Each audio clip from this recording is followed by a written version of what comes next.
It's rewiring the brain to remember how to move. So looking in the mirror, I'm going to hide my left arm, and I'm going to keep looking in the mirror, and I'm going to tell myself that this arm is my left.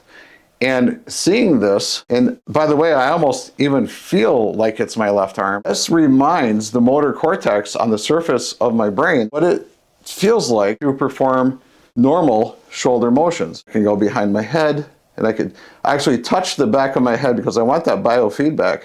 And then I want to go across and back out, and then back, work the elbow a little bit, forearm back and forth.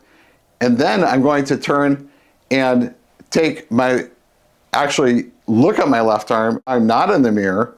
I'm still looking at my actual left arm. And now what I see in my patients when we do this, they can move a little more effectively. They can move further and with more confidence because it's literally restoring the brain's memory.